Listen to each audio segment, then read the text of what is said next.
Hey Next Economy Now listeners, we're excited to announce that registration for our spring cohort of the Next Economy MBA is officially open. Beginning March 25th, 2025, this 9-month facilitated learning journey was created for listeners like you, the entrepreneurs, artists, community leaders, and other folks on the front lines of the next economy. Based on our 15 years of experience working with over 300 different social enterprises, we'll explore the pitfalls of the business-as-usual economy and dive into key business principles from a regenerative and just perspective, all while fostering the community and connection we need to stay resilient, inspired, and motivated in our movement for global change. Interested in learning more? Join us for a free intro session where you can meet course facilitators and hear from our amazing alumni to determine if the course is a fit for you. Plus, you can save 20% on tuition when you register before February 3rd during our early bird sale. Get started at lifteconomy.com/MBA. Thanks for listening, and now onto the show.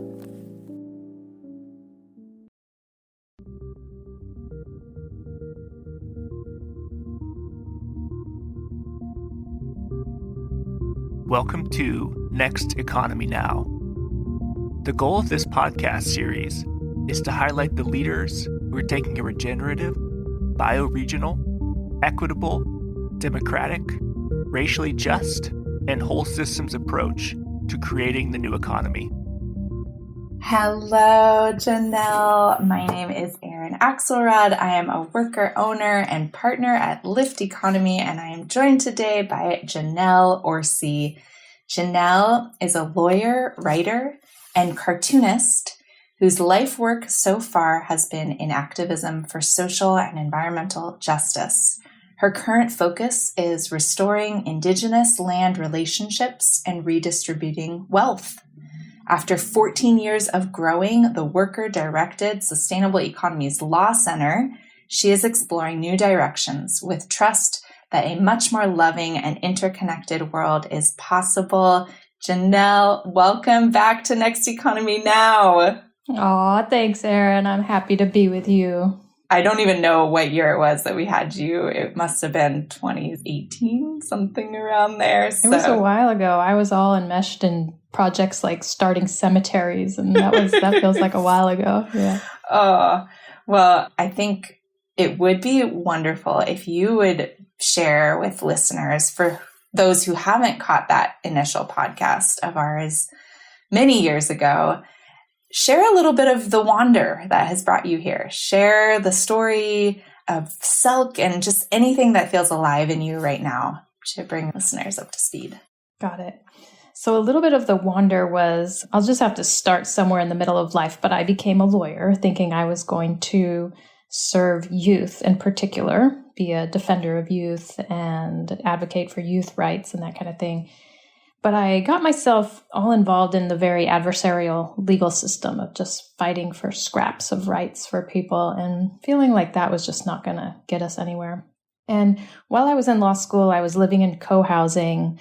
I was getting to know the work of various community gardens and urban farms. And my neighbors were sharing cars. There was just a lot of sharing and cooperation going on. There were also a lot of worker co-ops in the East Bay community. I was living in Berkeley, California. And I said, there's something about all of this sharing and cooperation that feels like that's a path to a world that empowers young people, that takes the resources that we have and uses them in better ways to nourish everybody. So I said, what if I become a lawyer who helps people share things? And so I announced that I was becoming a sharing lawyer, and I started my own private law practice and ended up writing a book called The Sharing Solution, which is kind of a practical legal guide on how to share a car, how to share housing, how to start worker co-ops. And that was the focus of my law practice for many years. But about 2 years into it, I started just learning how many ways there are in which the legal system disrupts cooperation. There's so many regulations that are designed with the idea that we can't trust each other. We have to put in place all kinds of protections, health and safety regulations, employment regulations, zoning regulations to make sure that we don't harm each other, we don't harm our communities. And it was getting in the way of what a lot of groups were doing, beautiful things that groups were doing. And I was irritated about it. And I would have coffee with my friend Jenny Casson, and she was irritated about it too. And we just kept thinking, there's something wrong with the legal system. We should start changing it. We should start educating lawyers about how to serve people better in this realm. And so we started Sustainable Economies Law Center. That was almost exactly 15 years ago. I guess that was 2009. And so, or maybe it was 2008. Anyways, so we were just a kind of a ragtag bunch of volunteers who were engaging in policy advocacy projects. Like, we did the work to legalize the sale of homemade food in California. We did advocacy around securities laws to make it possible for small local businesses to raise capital from members of their community. And we kind of worked all over the map. I mean, we really wandered. Over the years, the Law Center grew. It now has 19 core staff members, but we've worked in realms like compost law, seed law, all kinds of things related to food and agriculture, also energy and launching energy cooperatives. A lot of work on real estate, housing, land return to Indigenous people. And in my own personal wanderings, I really started to gravitate to the work of land return to Indigenous people, partly in principle, around principles of justice, but partly out of just pure inspiration and love of the groups that I was working with and feeling like, wow, there's something happening here that feels a little like love, magic, I don't know, where groups of people were just kind of being good to each other, being good to the land. And it wasn't because their legal documents told them to do so. It was because there was something in the culture and the customs that was just making things work. And so I was just paying more and more attention and feeling like, there's something here I want to go deeper into. And that's really led me to narrow my work. I mostly now work about only 10 to 15 hours a week with Sustainable Economies Law Center. I've stepped out so I could explore other things that I could talk about, but I'll also pause. But yeah, just to say, my primary work right now is supporting radical land projects, many of which are Indigenous-led land projects all around the country, and also supporting wealth redistribution. So trying to remove any legal barriers to people giving up all of the wealth that they are burdened with holding. Well, Janelle, thank you so much for your leadership in so many ways that I'm anxious for our listeners to learn more and more about. I'd love to hear about the other projects that you're working on. And in particular, I am going to read from a recent slideshow that I came across that you had written. And I think this question that you posed in this slideshow is really potent. You ask, imagine that saving money becomes impossible. Now what, systems thinkers? What new ways could we come up with to meet people's needs? Do you feel called to respond to how you're holding that question these days? Yeah. So that question came out of many years of work in finance, which you know about, Erin, because we also work together on a project called The Next Egg. And The Next Egg is a project to help people gain control of their retirement savings and channel their investments into good things in their communities. And through that project, I initially started to question the wisdom of even using retirement plans at all, feeling like there were some legal flaws with retirement plans. But from there, started to question, well, what about these investments we're making? Are they even doing good in the world? If I think about where's this money going and where's the return being generated, I started to question that. And then I was like, well, what should we do with our money? And then I was like, wait, why do we have money? I just kept questioning and going deeper and deeper and kind of having my whole world unravel. And I've begun to feel that one of the greatest sources of pain and suffering in the world is this belief that individuals should individually, privately accumulate wealth.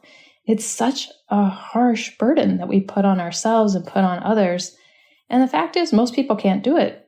But now we have a culture where it's expected that's what we do. And I think it just makes people feel bad about themselves and really wreak a lot of havoc on the planet and on each other. And so it was interesting when I started to talk about what would it be like if we stopped saving money. That's a question that really scares people, because then somebody might picture, well, what if I don't have any savings? Everyone else around me will have savings. They'll be fine and I won't. But then when I asked the question of what if it just became impossible for any of us to save money? And then I was on a webinar, I put people in small groups and said, imagine that's happening. It's like it's become impossible for any of us to save money. How would you reimagine your lives? And people were in these breakout groups for maybe 15 minutes. And then they come back out of the Zoom and, you could see everybody coming out of the breakout rooms and their faces and they're just smiling. And I was like, what happened in there? And it's just like people were realizing it just took a huge burden off their shoulders, a burden to kind of be on this treadmill and individually save money. All of a sudden, they're doing all kinds of fun things with their neighbors and their friends and doing bio-regional organizing and all of this. And it made people happy. So it really does feel like something that can really spark some powerful imagination to re-envision society. And the reality is, I think it's our reality that most people cannot save. So why don't we just design a society as if that's the case? I was hoping you would circle back and maybe unpack that a little bit for listeners. Why is it that most people can't save? And what have you learned around that? Because maybe some listeners are in communities where there's a lot of people saving a lot of wealth, especially maybe in kind of an affluent culture community. But are you speaking more on like a global scale or even a US-based scale? Could you share a little bit more about that? Yeah, gosh, why can't people save? I don't know if I fully have an answer to that question. What I do know is that in the US, about half of people don't have savings. About half of people could barely cover a sudden emergency if they had one. I also know I took a 6-month sabbatical, by the way. I came back a year and a half ago. But on my sabbatical, I traveled to places like West Sumatra, Kenya, Ecuador, and the Amazon. And I was largely with communities where people don't save money. They're not even trying. They're just sharing. And it works out, and people just seem a whole lot more relaxed. And so, there's just not a culture of individual accumulation. And then if I think about just the malnourishment in the world and the many people and ecosystems whose needs are not being met, I just thought we can't afford to be hoarding. We need to really be sharing what we have. And so rather than a system that relies on individuals accumulating to meet their needs, we need a system that gets people what they need when they need it. And that just creates all kinds of new flows, new relationships, new love between neighbors, and I just love that world when I envision it. It's also scary, but I do begin to trust it more and more as something that'll actually make us happy and that it's very workable. Humans can figure out a lot of things like flying airplanes around without crashing into each other. We can figure out a system of flow for wealth. I love that. So talk a little bit about maybe the projects that you could share that you're devoting your time and energy to, maybe in addition to the SELC projects, the Sustainable Economies Law Center projects, but what are those other, give us a sneak peek into those other places that you're putting your precious life force energy into. Yeah, well, they don't even sound like projects necessarily, but a lot of what I've done in the last year is hang out with people, host house guests, and just love on people, have a lot of good conversations. I also took a few weeks and I traveled to Catholic convents and spent time in convents just being like, what's this whole thing? What is religious life? I didn't grow up Catholic, but I began to feel really compelled by people who I was meeting in Catholic convents and just their devotion to social justice and the courage that they exhibit. And it just made me wonder if religious life could be sort of a model and an inspiration for how the rest of us in mainstream society can begin to step out of mainstream society and create something different, something a little bit separate in community with each other. I also spent a couple weeks at a Zen Buddhist monastery, which was not so much about learning and thinking about the social structure of monasteries, but about finding out how complicated my mind is and just watching the ridiculous ways in which I freak myself out all the time, thinking about bad things that could happen. My brain is like a hoarder's closet of unnecessary, unhelpful thoughts. And I really got to see that while I was trying to meditate for a couple weeks in a Buddhist monastery. And really that told me that there's just a lot of work that we can do inwardly and relationally to just calm down. I think what I see in the world is a lot of people who are grabbing at wealth or grabbing at power, grabbing at control. And we do that because we're afraid. And we're afraid for so many reasons, of course. This is a scary world made much scarier by our modern culture. And I just realized, most of our minds are filled with fear and stories and beliefs that make us want to do something to feel better and feel less afraid. And a lot of where we turn to is control and like getting more money, getting more power, whatever that might be. Or in some cases, it's just more conventional forms of addiction like alcoholism or whatever it is that soothes us. I just think it's a huge problem. And so a lot of what I've been working toward this year is just trying to understand, how can we relax? What can we do in ourselves? But also, what can we understand about the universe and the earth and each other that could help us relax? And my life purpose, I adopted a life purpose 5.5 years ago to become ever more loving, which is my idea is every year I'll be more loving than I was the prior year, and life will just get better and better because I'll just love life more and more. But in the process of trying to love life more and more, I realized it's not a matter of going out and developing a new skill. It's a matter of just removing the blockages to love. It's removing the thoughts that get in the way, or the beliefs or the biases.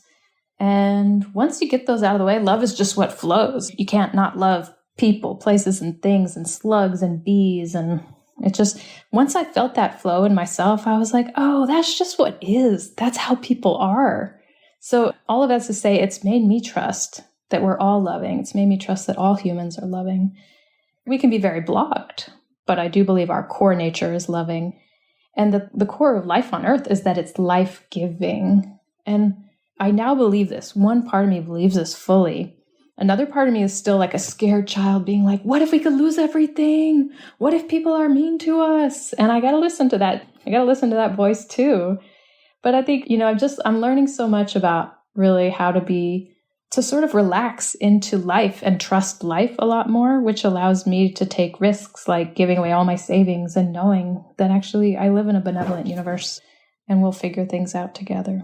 I'm thinking about, I know you've been informed by the sector of systems thinking, and I'm thinking about, Donella Meadows and the levers for change in a system, and how just having a lot of gratitude to you for maybe what I would reflect back in your journey has been, you've spent a lot of time with the nuts and bolts of helping people address the mechanisms by which they can overcome that fear, whether it be overcoming the fear of giving away capital or overcoming the fear of crossing these legal hurdles. And it seems to me that if I'm listening to you correctly, you're knowing all that you know about those mechanisms for overcoming fear, you're pointing the aperture on and our vision on how do people themselves reclaim agency over overcoming that fear, almost at the upstream point, kind of like, where is that fear coming from and how do we, am I understanding that well, or is there more that you would add to that? I guess when you say upstream, are you thinking about just sort of getting to the root? Yeah. Getting to the root of what drives our habits of accumulation and hoarding and power grabbing. Yeah, getting to the root of that. I think getting to the root of that, a lot of it's internal, it's fear. But why do we have those fears? A lot of it's just our beliefs about the nature of humans and the nature of reality. And so it does mean really adopting a different belief system. Like about the nature of humans, we could believe that we're nasty and brutish, as some people have claimed about humans, and that we're inherently competitive. Or we could believe that we're inherently cooperative and loving. And there's a lot of evidence for the latter. And I've also just personally experienced the latter, that we're cooperative and loving. And if that's the case, we'd have to design, if we all agree that that's the kind of truth of our nature, we would design a very different legal and financial system. We would just trust each other so much more. We wouldn't punish people for wrongdoing. We would heal people for wrongdoing, because it's not that people are inherently broken. They just got lost along the way. Their loving nature was blocked. So let's get people back to their loving nature. So there's a whole system we really need to redesign. But yeah, at the root of it is our beliefs about nature and about reality. I mean, a lot of what I get from meditation practice is also the recognition that, there is no me. There's just everything. And then, we can think about it conceptually as well. We can say, well, I am comprised of all the food that I've eaten, and all the food that I've eaten is because of all the other people who brought me this food. And then I just picture myself as this web or this blob of relationships. And if we let ourselves remember that more of the time, again, we think differently. And I feel much less afraid. I'm not a self that I need to protect. I'm just sort of flowing with this web of relationships. So yeah, trying to get to the root of it is our fears, which are founded on false beliefs, which are founded on or spread by our culture. And so, yeah, it's a kind of a culture shift work, I guess, is a lot of where I'm going. Incredible. In the spirit of that, I think our listeners would love to hear about your experience of the experiment you mentioned already in this conversation of releasing or relinquishing your life savings. And so I'd love to hear a little bit about that. And what were the mechanics? How did you do it? What do you do now? Yeah. Well, the story is I really didn't have a life savings until I was 39. I hadn't saved anything until I was 39. So it wasn't a life project that I had undertaken to save money. I was in a lot of debt because starting my own law practice and starting the Sustainable Economies Law Center meant relinquishing a lot of the earning potential I suppose I could have had and taking a lot of risks. And I just put it all on credit cards. And I also had law school debt. So when I finally got all that paid off and forgiven, part of it was forgiven by the government, my educational debt, I started having just more money at the end of every month and just being like, whoa, okay, what do I do with this? I guess I should save now like a grown up. And I put it in a savings account, and the savings account was growing fast. I was like, and when I say fast, I mean, it wasn't a lot, but there did come a point where I had about $30,000, and I did put some of it in a retirement account because we were doing that experiment of creating self-directed 401ks. I created a Janelle Orsi's 401k where I had checkbook control over my investments, and I put $10,000 in that. But there was just this weird feeling all the time that I had to decide with whatever money that I had, should I save this? Should I spend it, or should I give it away? And I just, I'm surrounded by so many people who are struggling in ways that are just so painful to them. I mean, people have so much shame when they're struggling financially. A lot of people are barely even willing to admit it. And, they'll pretend like everything's fine, or they'll just be optimistic, and they'll think, I'm going to get it together. I'm going to get a job. And I was surrounded by people who I knew were struggling in these ways, and they weren't asking for money. But because I knew them, I thought, this money that's just sitting in my bank account would be doing so much more good if I gave it to some of these people who I know need money.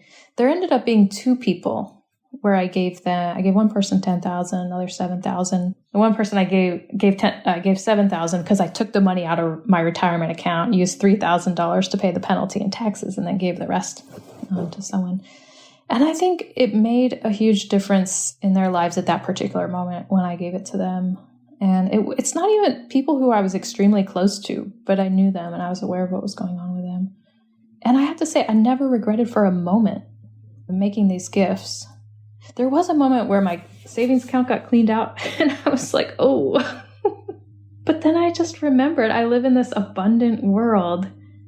A lot of people love me and would care for me if I were struggling. And I really do rely on the generosity of various people. And when I think about it, my entire life has been, living off the generosity of other people. Even when I had a respectable salary that I so-called earned from Sustainable Economies Law Center, the way we raised that money was by asking people to donate. And so I was always asking people to give, and people were always giving. And so I was like, I'm just going to live like that. So it's felt right. At any given time, I seem to have about $10,000, no more than that. Even then, I always think, well, I know there's people who could use this more than me, but it does help when expenses come up. But yeah, if I ever have more than $10,000, I just give whatever's extra away. Can we talk about that specific piece? Because I think it is often flipped, the narrative of, oh, I live off of the generosity of others. I think often in conversation, that's flipped to be a negative or posited as, well, that's why the gift economy could never work, because then there's always got to be that one person who's the most generous and everyone else is living off of their generosity. Can I get where I'm going with this? That's often how it's used in conversation, but you're actually reclaiming the power of that being the very nature of humanity, of living off of the generosity of others. And so as soon as we reclaim that and actually place that at the center of the design of what we do, we recognize that we're this web, this interconnected web, and there's no separation. Could you talk a little bit about that? Yeah, I guess there is this shame that many people have about taking from others or receiving the generosity of others. But I guess for one, it's just, we take so much from nature. Nature doesn't protest all that much. She's very generous. And there's also that feeling that I think we all know when we're able to be generous ourselves, it just feels good. We feel like we're part of something. We feel like we have a role to play here on earth by making some kind of contribution. I think it's in our nature to want to give. And so as much as we feel good about giving, I think there's got to be as much embrace of reciprocity. But yeah, I feel that if we weren't individually saving, we would constantly be needing to get rid of what we have. It would be a gift when others take this stuff off of our hands. You know, it's like doing me a favor when I find somebody who will take the money that I've decided I don't want to save. It's just putting back into the flow what I feel, I don't know. Yeah, it feels right. That's all I can say. I read an article yesterday. I have a 15-month-old daughter who you've met, and I read an article yesterday that we've been grappling a little bit with this notion of, people in her life, her grandparents, for example, will offer a lot of praise to her. And I read an article yesterday around how actually they did studies with young people where when they did something generous and they were offered praise for it, they actually noticed a decline in generosity over time. Whereas when they did something generous and nothing happened, generosity grew. Oh, amazing. And I think we live in a system of punishments and rewards. And how do we get free of that? To really live in a world where we are elevating the intrinsic motivation of humans, which, as you're saying, is love. It's just what flows naturally. Yeah, and if generosity is what flows naturally, love. And I define love, not that anyone can really define love, but to me, it's like a desire to nurture the aliveness of others. If that's what flows naturally from us, to then require praise as a reward for that, then disrupts that natural flow. Then it's like we're waiting to the moment when we know we're going to get praise, and then we do something generous. So there's something disruptive there. Yeah. It also reminds me that I think about our reward-based learning system in our minds. When we have some kind of fear, a lot of times we reach for something to comfort that fear. And let's say that thing is alcohol. A lot of times we get immediate comfort from alcohol because it makes us feel good for a bit. And that feeds our reward-based learning system. It becomes a loop, a self-reinforcing loop that gets disconnected from the fact that we're actually causing harm to ourselves in the long term and to our relationships. But the reward-based system is reinforcing it. And so I see something similar when people are afraid because they live in the world of a lot of uncertainty and fire and inequality and everything that makes us afraid. We might tend to grab at something to make us feel better, which might be power and control. It might be wealth. Like, if I can just get a little more money, then I'll feel safer. And in those moments, we feel safer for a minute, and that feeds that reward-based system. And then I was pondering this for myself because I don't see myself as someone who's tried to grab any sort of formal power very much in my life or try to grab wealth very much. But I have tried to grab merit in the sense of people pleasing. I've often tried to do things because people will come back to me and say, "Oh, Janelle, you're so great." And I think, oh, good. People like me. I'm safer. There was an accumulation mindset that I had of sort of wanting to accumulate people's approval.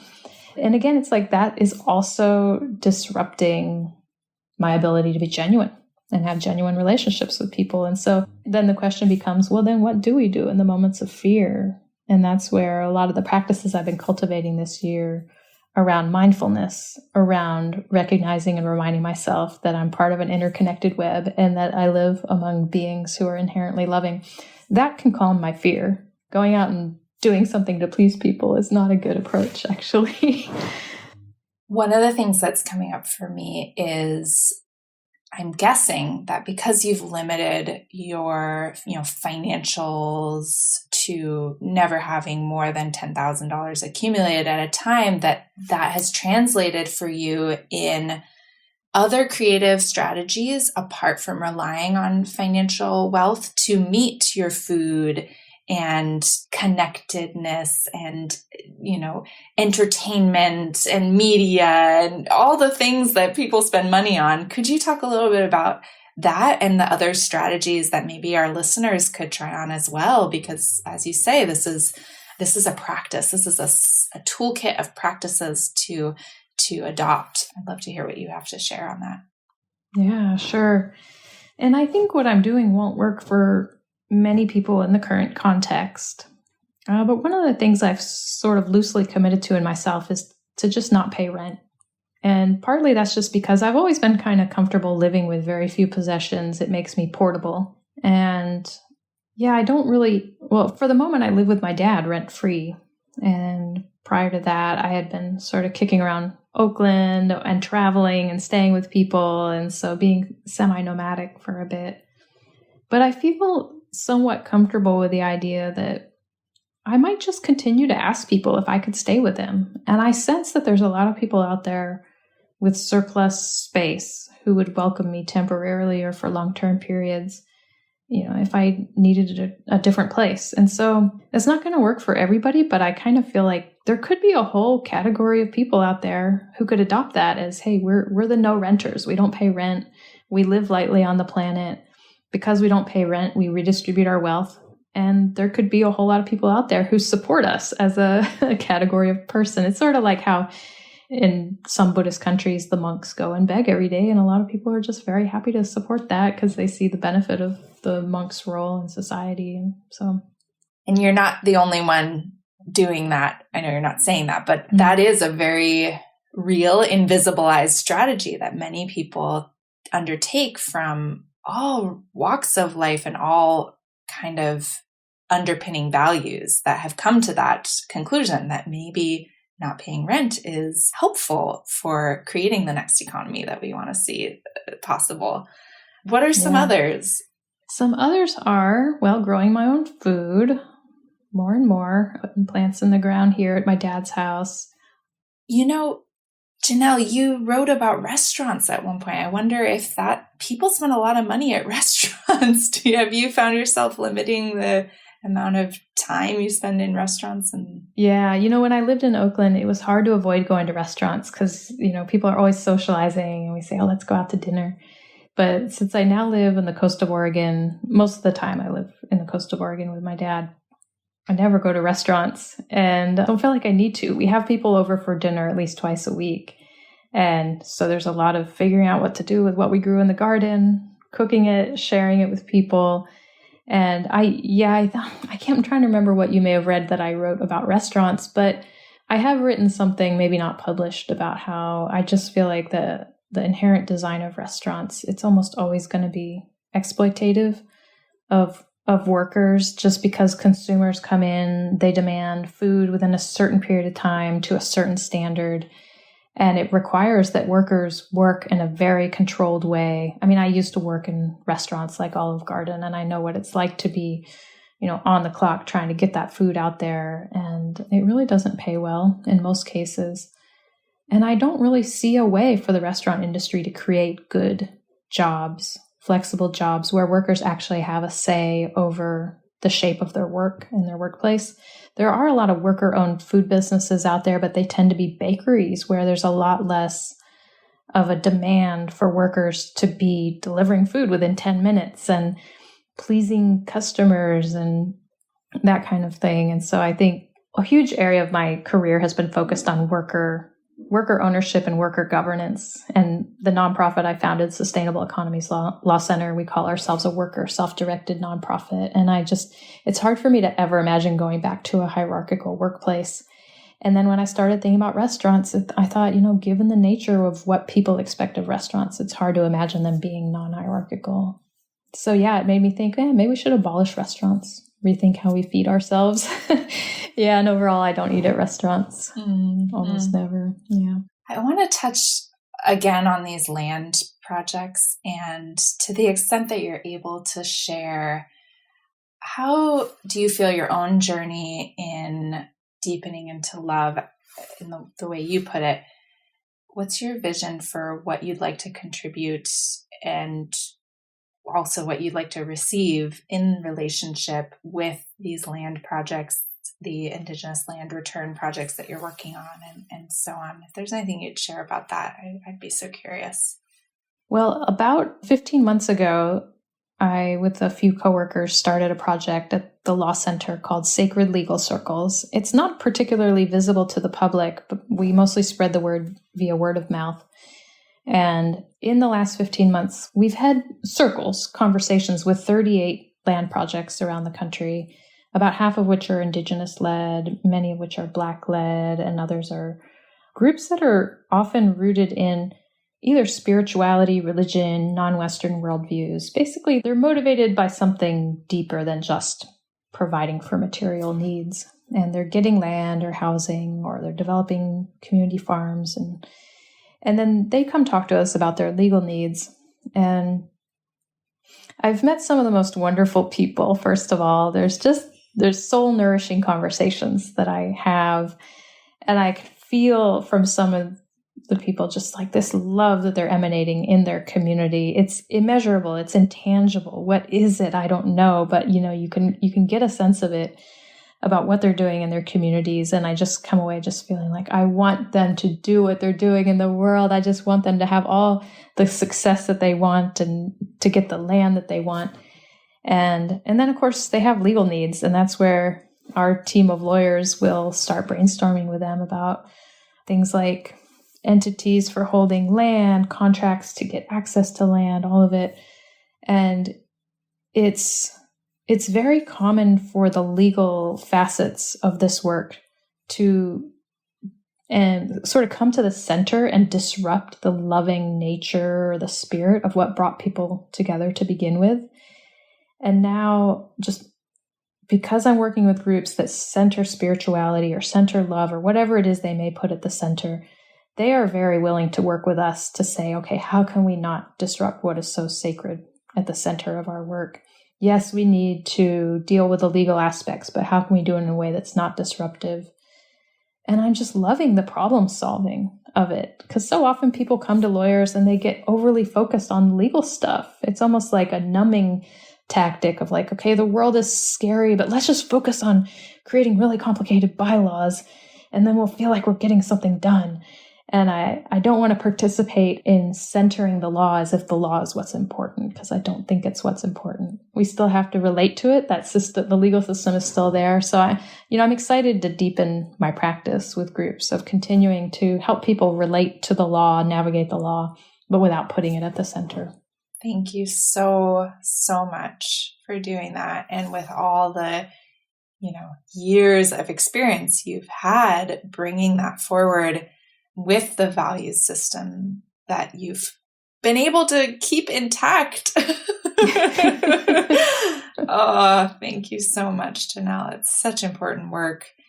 We try to share a similar message as well in session 5 of our MBA when we talk about entity structuring, and we try to say, do not let your perception of what is required legally corrupt or dilute the heartfelt vision of what you're trying to create.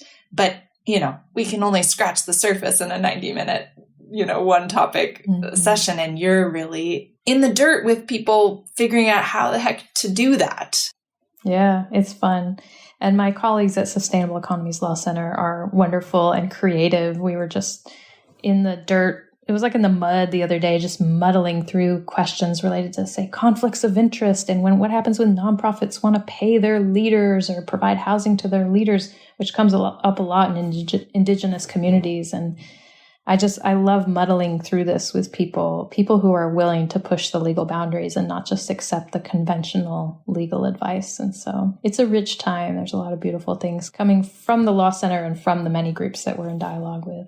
And are there projects that you would like to point listeners' attention to that you think are some of the coolest stuff out there that people should maybe follow or subscribe to newsletters or? Well, one of the most recent blog posts, this would be late December, I think, on Sustainable Economies Law Center, talks about our sacred legal circles and lists maybe 25 or so of the groups that we've been in conversation with.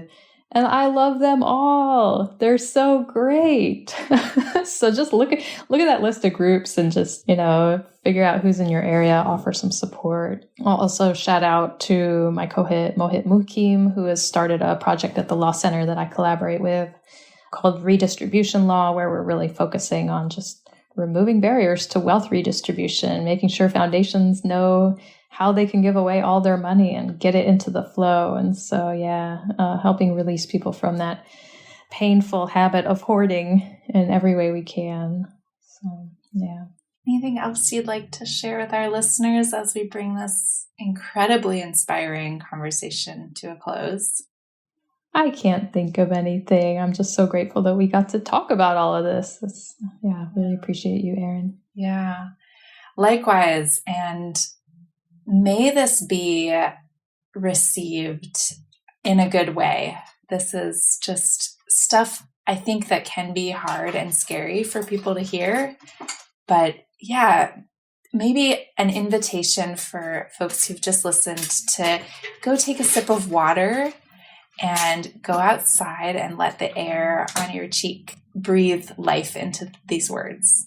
That's a wonderful invitation. Thank you, Erin. Janelle, have a wonderful rest of your day and can't wait to catch up again soon.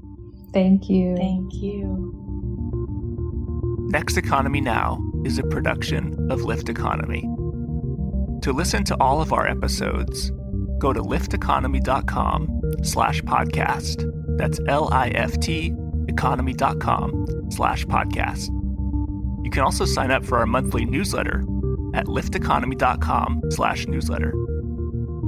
Please also rate and review our podcast on iTunes, Spotify, Stitcher, or wherever you get your podcasts. Thanks for listening.